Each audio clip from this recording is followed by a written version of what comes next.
স্বাধীন লাউঞ্জ তোমার জন্য in association with Mangaldeep foundation. সবাইকে স্বাগত জানাই রেডিও স্বাধীনে। সোহানা রয়েছে আপনার সাথে স্বাধীন লাউঞ্জ তোমার জন্য এই আয়োজন নিয়ে। আমাদের এই আয়োজনের সহযোগিতায় রয়েছে মঙ্গলদ্বীপ ফাউন্ডেশন। আমরা প্রত্যেক পর্বে একজন গুণী সঙ্গীত শিল্পীকে নিয়ে যুক্ত হই আপনাদের সঙ্গে। আমাদের আজকের পর্বেও রয়েছেন বিশেষ একজন মানুষ। চলুন শুরুতেই একটু পরিচিত হয়ে নেই তার সাথে। Welcome to the show. Sanjay, কেমন আছেন? ভালো আছি, আপনি ভালো আছেন?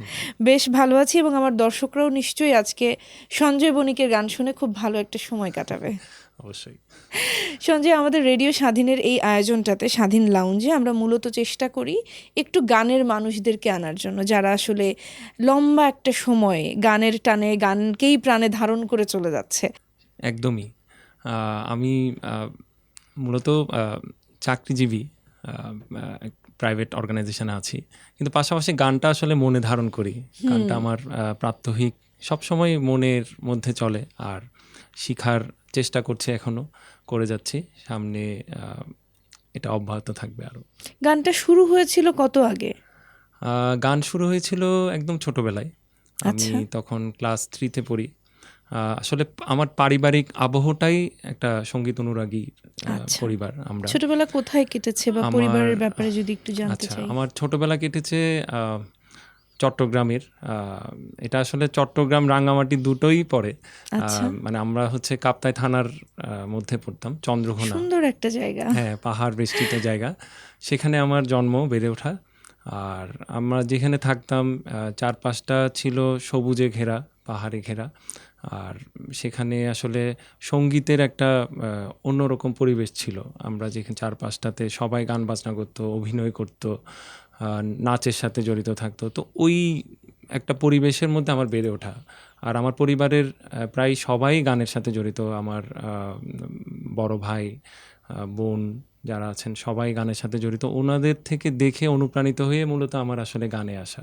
আচ্ছা, সেটা কি খুব ছোটবেলায়? হ্যাঁ, আমি যখন ক্লাস 3-তে পড়ি তখন মানে থেকেই, ছোটবেলায়। হ্যাঁ, তখন থেকেই আমার প্রথম হাতেখড়ি শুরু, শ্রদ্ধেয় প্রয়াত শ্রী কানন বিহারী বড়ুয়ার কাছে। আচ্ছা আচ্ছা। এরপর থেকে ওনার কাছেই দীর্ঘদিন তালিম নেওয়া।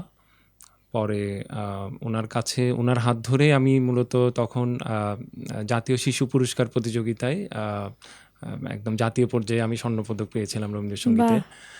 এর পরবর্তীতে চট্টগ্রাম শহরে এসে আস্তে আস্তে আমি আরো গুণী মানুষদের সান্নিধ্যে আসলাম। এরপর ধারাবাহিকভাবে নানান মানুষের কাছ থেকে নানান কিছু শেখা। বুঝতে পারছি রবীন্দ্রনাথের প্রতি নিশ্চয়ই আলাদা একটা ভালো লাগা, ভালোবাসা আছেই, যেটা মনে হচ্ছে। তবে প্রিয় দর্শক এবং শ্রোতা যারা আছেন, সাথেই থাকুন। গানের অপেক্ষায় নিশ্চয়ই সকলে রয়েছে। আমরা একটা গান দিয়ে শুরু করি। আচ্ছা, যেহেতু রবীন্দ্রনাথের গান করছি, আমার প্রাত্যহিক জীবনের সঙ্গী রবীন্দ্রনাথ। একটি এখন যেহেতু বর্ষার সময়, খুব পছন্দের গান কৃষ্ণকলি আমি তারই গানটি দিয়ে শুরু করছি। চমৎকার একটা গান।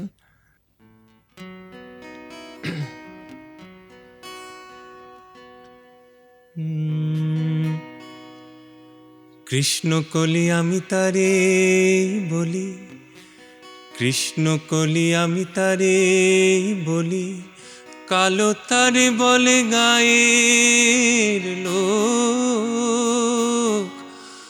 মেঘলা দিনে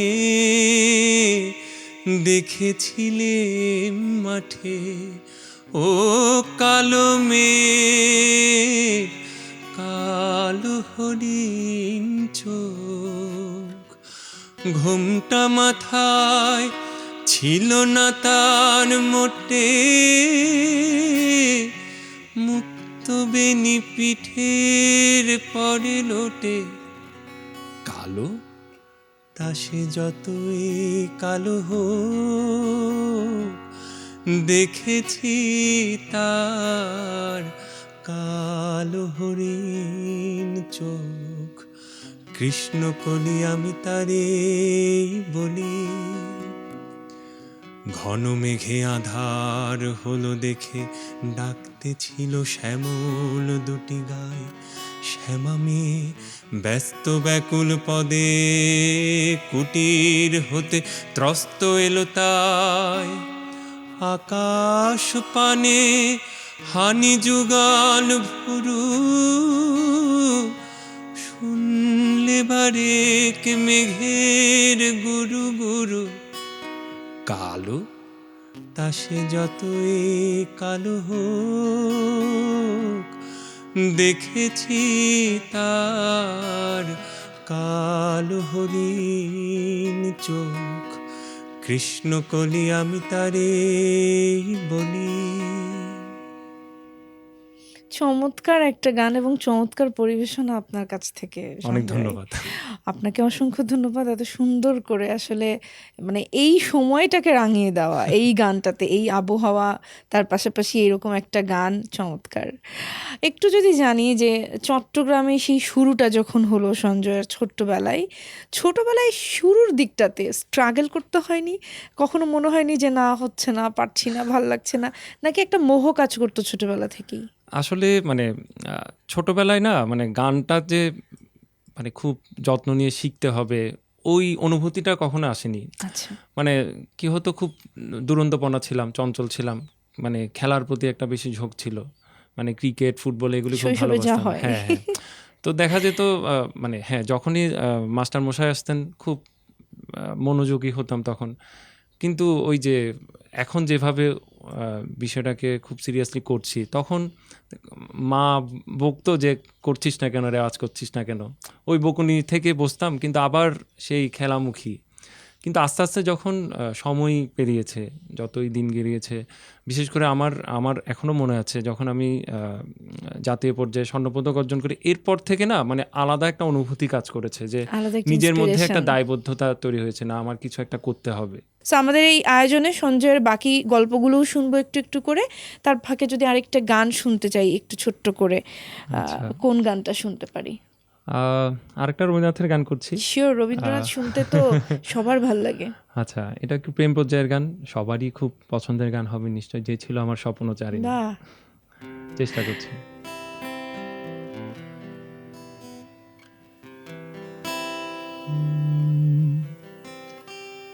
যে ছিল আমার স্বপ্নচারিণী, তারে বুঝিতে পারিনি, তারে বুঝিতে পারিনি।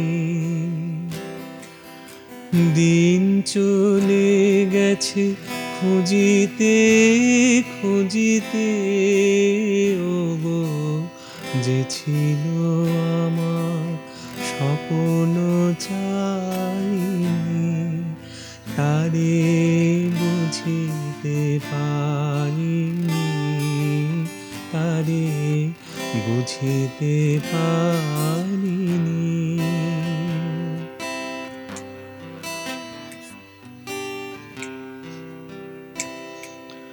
শুভক্ষণে কাছে ডাকিলে, লজ্জা আমার ঢাকিলে গো, তোমারে সহজে পেরেছি বুঝিতে, যে ছিল আমার স্বপ্নচারিণী, তারে বুঝিতে পারিনি, তারে বুঝিতে পারিনি। ধন্যবাদ। চমৎকার। এই যে যে 2005-এ যে পুরস্কারটা পাওয়া হলো সঞ্জয়ের, সেটা তো রবীন্দ্রসঙ্গীতেই। তো এরপরে কি রবীন্দ্রসঙ্গীতের প্রতি ভালোবাসাটা আলাদা করেই বেশি হলো, নাকি ওভারঅল সঙ্গীত নিয়েই কাজটা নানানভাবে নানান দিক থেকে শুরু হলো? না, আমি আসলে শুধু যে রবীন্দ্রনাথের গান করছি তাও না। ছোটবেলা থেকে তো সব ধরনের গান, বিশেষ করে ছোটবেলায় ফোক খুব বেশি করতাম। বাহ, মানে তখন তো খুব চিকন একটা গলা ছিল, ফোক গাইতাম খুব ভালো। মানে যখন গলা পরিবর্তন হলো, এরপর আস্তে আস্তে রবীন্দ্রনাথের গানের প্রতি ওই যে ভালো লাগাটা তৈরি হলো। কিন্তু সেই ছোটবেলার সব ধরনের গান গাওয়ার যে একটা অভ্যাস, সেটা রয়ে গেছে থেকে গেছে। এখনো। মানে আধুনিক গান থেকে শুরু করে পুরোনো দিনের বাংলা গান। তার থেকে বড় কথা হচ্ছে আমার নিজের কিছু গান করা হয়েছে, নিজের সুর, নিজের কথা সুরের মৌলিক গান করা হয়েছে। এটা এখনো চেষ্টা করছি মানে করে যাওয়ার। আমার কাছে মনে হয় নিজের মানে কিছু সৃষ্টি থেকে যাওয়া উচিত। থাকুক না, এটা সেটা ভালো থাকাটা হোক, দরকার। মন্দ হোক। হ্যাঁ, কিন্তু একটা চ্যালেঞ্জ আমার কাছে কি মনে হয় সঞ্জয়, যে যারা আসলে অন্য ধরনের গান করে তাদের ক্ষেত্রে চ্যালেঞ্জটা অতটা না হলেও যারা একটু নজরুল বা রবীন্দ্রনাথকে ভালোবেসে গানগুলো করে, এই ধরনের গানের যারা যুক্ত থাকে, তাদের মৌলিক গান করতে গেলে অনেক চ্যালেঞ্জ ফেস করতে হয়। এটা ঠিক। কারণ ওই একটা স্ট্যান্ডার্ড যারা আমরা শ্রোতা রয়েছি তারা সেট করে ফেলি, যে তার কাছ থেকে আমাদের এক্সপেকটেশনটাও কিন্তু ওরকম থাকে। অর্থাৎ ওই রকম গান না হলে মন ভরে না যেন দর্শকদের বা শ্রোতাদের। সেটাও ঠিক। হ্যাঁ, মানে সেক্ষেত্রে আমারও মানে অনেক রকম কথা থাকে, সুর থাকে, কিন্তু সবসময় মানে কথাটা ভালো লাগে না। সেই একটা গান নিয়ে এমনও হয়েছে, অন্তরা, স্থায়ী অন্তরা শুরু করেছি, পরের অন্তরা শুরু করার জন্য 1-1.5 বছর পর্যন্ত অপেক্ষা করতে হয়েছে আর কি। ও মাই গড। আমরা একটা মৌলিক গান শুনবো কি একটু? অবশ্যই। এটা আমার দ্বিতীয় মৌলিক গান। গানটার নাম হচ্ছে নৈবেদ্য। ওকে, এটার মানে অর্থ কি? নৈবেদ্য হচ্ছে আমার যা কিছু আছে তাই দিয়ে আমি আমার যে সামনে যিনি আছেন তাকে আমি অর্পিত করলাম আর কি। সমর্পণ করছি সমর্পণ করছি, হ্যাঁ। যাবতীয়। আমার দারুণ। মানে আমার যা কিছু আছে তাই দিয়ে আমার, আমি যা তাই, বেশি কিছু মানে আমার মধ্যে যে ভালোবাসা বা যে কমতি আছে সেটা দিয়ে আমি তোমাকে ভালোবাসবো। মূল অর্থটা হচ্ছে এটা। বুঝতে পেরেছি, চমৎকার। শুনি গানটার গানটা। কথা সুর আমার। আচ্ছা। গানটা আমার ফেসবুক, ইউটিউবে রিলিজ হয়েছে 2024-এ। আচ্ছা। আচ্ছা, করছি। আমি পারবো না আর তোমার জন্য নিজেকে বদলাতে, আমি পারবো না আর তোমার জন্য নিজেকে বদলাতে, আমি শুধু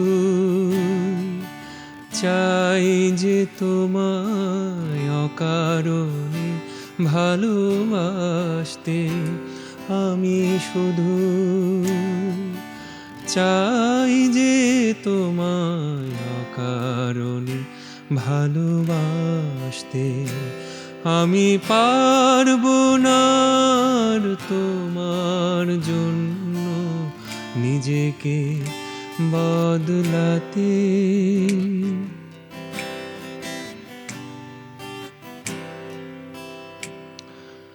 ঝর্ণা যেমন পাহাড়ের বুকে বয় অবিরাম ধারা, তেমনি তোমায় আজীবন মোর হৃদয়ে দেব ঠাঁই, আমি পারবো না আর পাল্টাতে আমার পাগলাটে এই মন, আমি শুধু ভালোবেসে যাব অকারণে অনুক্ষণ, আমি পারবো না আর তোমার জন্য নিজেকে বদলাতে। দারুণ। সময়ের সাথে সাথে সঞ্জয় কতটুকু বদলালো। অনেকখানি। ছোটবেলায় যে গানের প্রতি এই যে অনেক কিছু জোর করে করা লাগতো, এখন নিশ্চয়ই জোর করে করতে না, হয় না, এখন কারণে অকারণে গান হয়। নিজেকেই করতে হয়। সো এটাই তো একটা বড় বদল, তাই না? হ্যাঁ। যারা আসলে গানের মানুষ তাদের আমি শুনেছি অধিকাংশ শো করতে গিয়ে আমি এটাই শুনলাম যে ছোটবেলায় আসলে কেউ না কেউ তাকে জোর করেই গান করিয়েছে, কিন্তু এখন এসে গানের প্রতি ভালোবাসাটা এত তীব্র যে হাজার ব্যস্ততা থাকলেও ওই গানের জন্য সময়টা আলাদা করে বের করাই হয়। তো নিয়মিত কি এখনো ওই যে রেওয়াজ করে যাওয়ার যে ব্যাপারটা, এটা কি এখনো হয়, হ্যাঁ, নাকি মানে কখনো কখনো কম্প্রোমাইজ করতে হয়? না, কম্প্রোমাইজ বলতে মানে প্রতিদিন সকালে অফিসে আসার আগে 1/2 hour 45 মিনিটস রেওয়াজটা থাকে। বাহ, কম্প্রোমাইজ বলতে ওই 5-10 মিনিট এদিক ওদিক, কিন্তু প্রতিদিন সেটা করি নিয়ম করে। নিয়ম করে। হ্যাঁ। বাহ, মানে এটা সেটা চমৎকার। আমার নিজের সাথে নিজের একটা মানে চ্যালেঞ্জ দেওয়া যে না করতেই হবে, হ্যাঁ, টু হ্যাঁ, ডু হ্যাঁ। লিস্টের মধ্যে এটাকে সেটাই। রাখতেই হবে। মানে যেভাবে হোক করে বের হই। দরকার হলে অফিসে হয়তো একটু এদিক ওদিক হয়, কিন্তু ওইটা করে বের হতে হয় আর কি। অফিসের মানুষজন কেমন ভালোবাসে খুবই ভালো, গানটাকে। মানে খুবই সাপোর্ট দেন, এবং আমার আশেপাশের পরিবেশ খুবই ভালো, অফিসের পরিবেশ সবাই খুব ইন্সপায়ার করে। এবং অফিসের কোনো একটা প্রোগ্রাম থাকলে তো কথাই নেই। হ্যাঁ হ্যাঁ আমরা এমনিও আড্ডার ছলে গান করি সবাই, মানে কারণে অকারণে ওই যে বললাম গান শুনতে গান চাই। হয়েই যায়। গানের মানুষ যারা, এটা এটা খুব কমন যে যারা গান গাইতে জানে খুব সুন্দর করে, স্পেশালি বাকিরা আসলে তাকে দেখলেই মনে হয় আছে একটু গান শোনাক, না, একটু সেটা গান শুনি। আমি অনেক সৌভাগ্যবান বলবো, মানে আমার আশেপাশের সব কলিগ খুবই ভালো, বাহ। খুবই সাপোর্ট দেন। সো হোয়াট এভার, আমরা আরেকটা মৌলিক গান শুনবো নাকি অন্য কোনো গান অবশ্যই আমি শুনবো? শোনাতে চাইছি। আমার খুব ভালো লেগেছে। আমার কিছুদিন আগেই, মানে এটা ফাগুনের শেষ দিন রিলিজ হয়েছিল, মানে ইচ্ছা Okay. করে ওই দিন 13ই এপ্রিল। ওকে। গানটার শিরোনাম ছিল সুবাসবিহীন বাগান বিলাস। গানটা লিখেছিলাম অনেক আগে, মানে গানটা আমাদের 3জন লিরিকিস্ট, আমি, আমার একটা বন্ধু সঙ্গীতা, সে কলকাতায় থাকে, আর আমার আরেকজন সহপাঠী, ওনার নাম হচ্ছে জেরিন আপু, মানে 3জন মিলে গানের লেখা লিখেছিলাম, আর সুর তো আমার। কতদিন ধরে লেখা হলো? এটাও প্রায় 2 বছর 2.5 বছর, এটা নিয়ে অনেক কিছু হলো, তারপর রিলিজ হলো লাস্ট বাহ। দিন।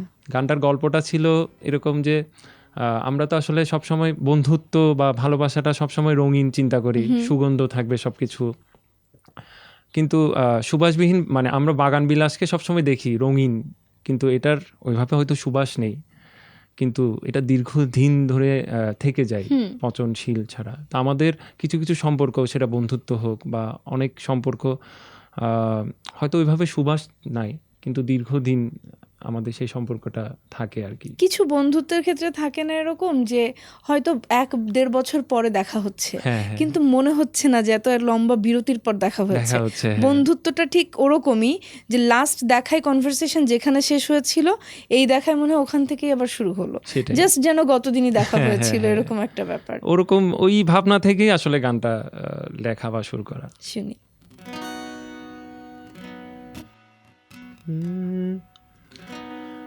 স্মৃতির ভিড়ে উকি দেয় রঙিন খামের চিঠিরা,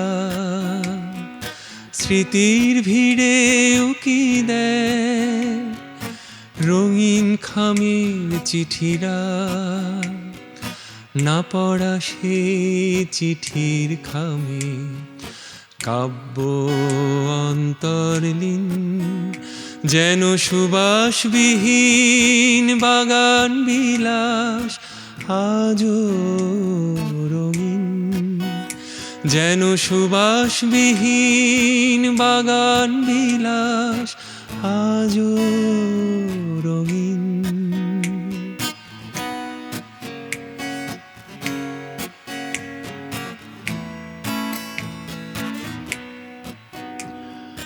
দেখা দেখারা আলো ছড়িয়েছিল লুকোচুরির বেশে, ক্যালেন্ডারের পাতায় খুঁজি থমকে যাওয়া সময়। দেখা দেখারা আলো ছড়িয়েছিল লুকোচুরির বেশে, ক্যালেন্ডারের পাতায় খুঁজি থমকে যাওয়া সময়, জানি সময় চোরাবালি শুধুই স্মৃতির বলয়, যেন সুবাসবিহীন বাগান বিলাস আজও রঙিন, যেন সুবাসবিহীন বাগান বিলাস আজও রঙিন। বাহ, চমৎকার। বন্ধুত্বের একটা দিক গানের মধ্যে এরকম করে 3 বন্ধুর লেখা একটা গান, সো আলটিমেটলি একটা স্পেশাল গান।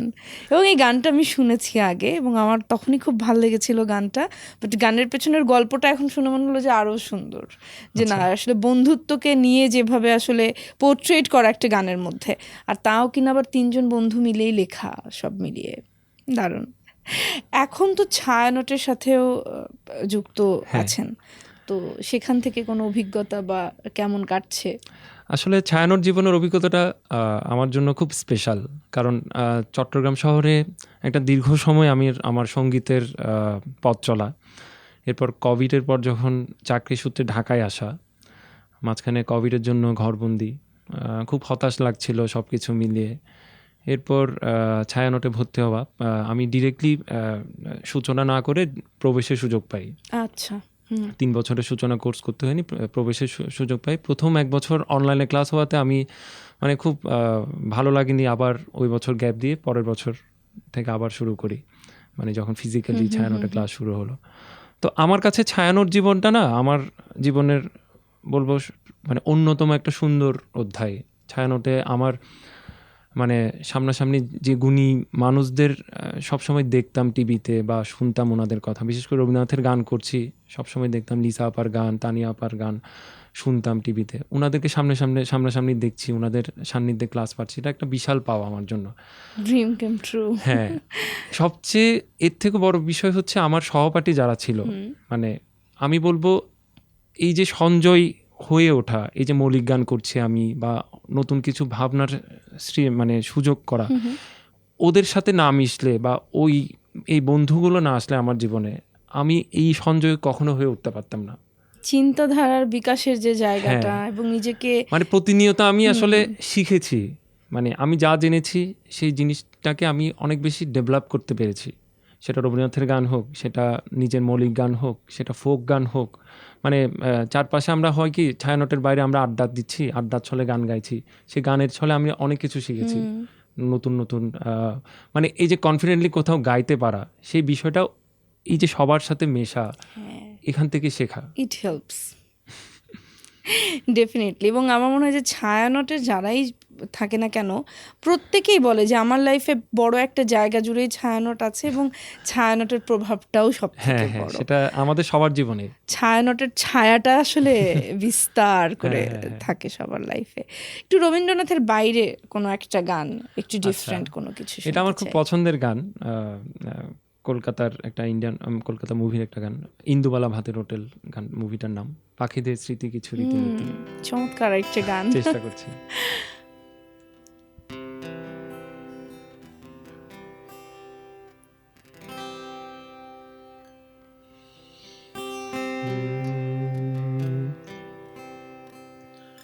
পাখিদের স্মৃতি কিছু রীতিনীতি ফণি মনসাও জানে, বাগানের স্মৃতি নজরুল গীতি বালিকার কানে কানে, বিকেলের স্মৃতি গোপন প্রীতি গোপনে রাখা থাকে, মানুষের স্মৃতি বহু বিস্মৃতি শ্মশান বন্ধু টানে, ঘন মেঘে ঢাকা সুহাসিনী রাকা, তুমি কি গো সেই মানিনী, অষাঢ় আষাঢ়ে অকুল পাথারে স্মৃতির বিলাসে ভাসিনী, ঘন মেঘে ঢাকা, কাঁটার মুকুটে ঈশ্বর প্রীতি, নদীর দুকুলে নৌকোর স্মৃতি, অ্যালবাম জুড়ে অচেনা মুখেরা, তারাও তো ছিল কারোর স্মৃতিতে অসীম বন্ধু প্রীতি, খিদের স্মৃতিতে খুদের গন্ধ প্রাচীন অর্থনীতি, ঘন মেঘে ঢাকা সুহাসিনী রাকা, তুমি কি গো সেই মানিনী, অষাঢ় আষাঢ়ে অকুল পাথারে স্মৃতির বিলাসে ভাসিনী, ঘন মেঘে ঢাকা।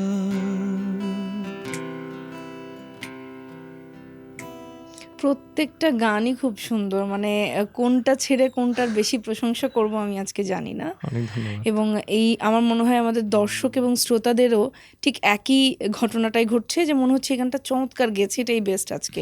ঠিক একটু পর আরেকটা গান শুনে মনে হচ্ছে না ওটার থেকে এটা ভালো। If am not wrong. যারা যারা শুনছেন এবং দেখছেন অবশ্যই কমেন্ট সেকশনে নিজেদের মতামতটা জানাবেন, ফেসবুকে বা ইউটিউবে।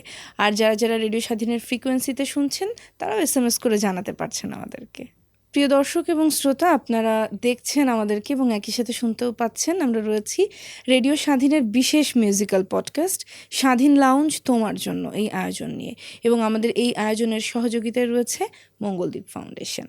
চলুন আজকে সঞ্জয়ের কাছ থেকে শেষ গল্পটুকু একটু শুনে ফেলি এবং তারপর গান শুনতে শুনতে বিদায় নেওয়ার সময়টা হয়ে গেছে আজকের মতো। সঞ্জয়কে নিয়ে সঞ্জয়ের পরিবারের সন্তুষ্টি কতটুকু হলো গানের জায়গাটাতে, এবং চাওয়াটা এখনো কি রয়েছে যা পাওয়া বাকি মনে হয়? না, আমার পরিবারের চাওয়া পাওয়া কিছু নেই। ওরা খালি সবসময় চায় ভালো মানুষ হও। মানে গান তো সেটা প্রাণ থেকে গাইছি সবার আশীর্বাদে। সেটা আমিও ফিল করি। আসলে আমি সবসময় ফিল করি, বিশেষ করে বিশ্বমানব হবে যদি শাশ্বত বাঙালি হও, সেই বিষয়টা ধারণ করি সবসময়। আর সঙ্গীত শিল্পী বা যে কোনো কাজ করার আগে ভালো মানুষ হওয়াটা খুব জরুরি, খুব জরুরি। যে কোনো আর্ট তখনই আসলে সেটা প্রাপ্তি হয় যখন যে মানুষটা সেটাকে ঘিরে আছে সেই মানুষটা মানুষ হিসেবে যখন ভালো হয়। আদারওয়াইজ আসলে একটা সময় গিয়ে সমস্ত কিছুই ফিকে হয়ে যায়। সো দোয়া করছি সঞ্জয়ের জন্য, সঞ্জয় যেন ভালো মানুষ হয় যেমনটা তার পরিবার চায়। অবশ্যই সঞ্জয় অনেক দারুণ একজন মানুষ, অল্প সময়ে যতটুকু মনে হয়েছে। আমরা আজকে একটা গান শুনতে শুনতে সঞ্জয়ের কাছ থেকে বিদায় নেব। তার আগে সঞ্জয়কে অসংখ্য ধন্যবাদ এই যে ব্যস্ত স্কেডিউলের মাঝখানে আমাদেরকে সময় দেওয়ার জন্য। আপনাকে ধন্যবাদ, রেডিও স্বাধীনকে ধন্যবাদ আমাকে আমন্ত্রণ জানানোর জন্য। খুব ভালো একটা সময় কাটলো। Thank you. কোন গানটা শুনতে শুনতে আমি শেষ করছি শ্রদ্ধেয় গৌরীপ্রসন্ন মজুমদার এর কথা এবং হেমন্ত মুখোপাধ্যায়ের সুর এবং শিল্পী অলির কথা শুনে বকুল হাসে। চমৎকার আরেকটা গান।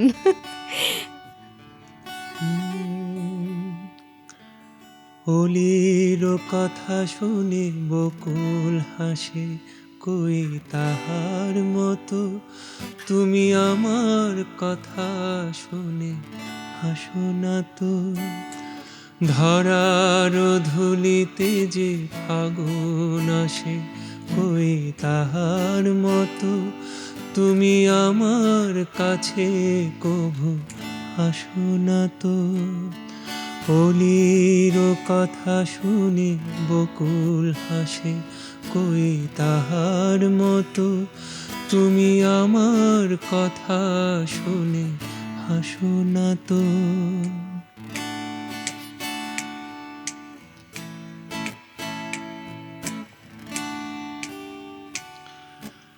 আকাশ পারের ওই অনেক দূরে যেমন করে মেঘ যায় গড়ে, আকাশ পারের ওই অনেক দূরে যেমন করে মেঘ যায় গড়ে, যেমন করে সে হাওয়ায় ভাসে, কই তাহার মতো তুমি আমার স্বপ্নে কভু ভাসো না তো। অলির কথা শুনে বকুল হাসে, কই তাহার মতো তুমি আমার কথা শুনে হাসো না তো। স্বাধীন লাউঞ্জ তোমার জন্য, in association with Mangaldeep foundation.